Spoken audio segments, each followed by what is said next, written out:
For today's videos, magluluto cooking na naman tayo guys. By the way, it's me, Melly Mabagis. Baka iniisip nyo na magaling magluto ha? Tama talaga yung iniisip nyo. So dyan is naghihiwa na ako ng mga lamas. Siyempre, maghihiwa talaga tayo dahil yan ang pampalasa natin. Kung okay lang, sarili ko na lang iglalamas doon para mas masarap talaga. Rar. Tignan naman yung kamay ko. Hustler, ang bilis, parang chef. Baka train for finger ang clover kaya ang bilis. Chares. For the fighting talaga yung sibuyas, nakakaiyak. Sabi ni Mikay, Ate Milay, wag kang umiyak kasi wala akong lollipop. Kaya nagpa-cute na lang siya, uminom ng tubig.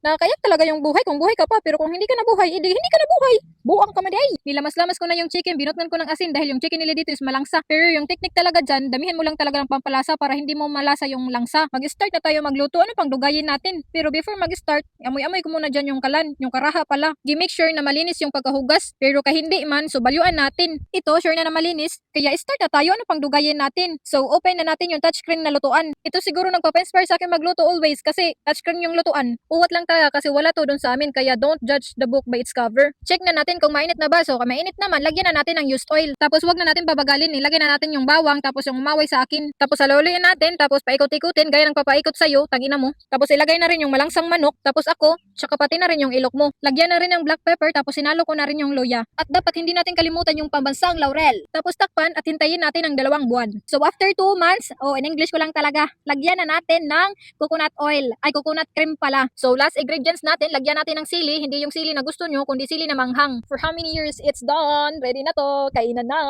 Sa mga nanonood dyan, tulo lang muna laway nyo. Be.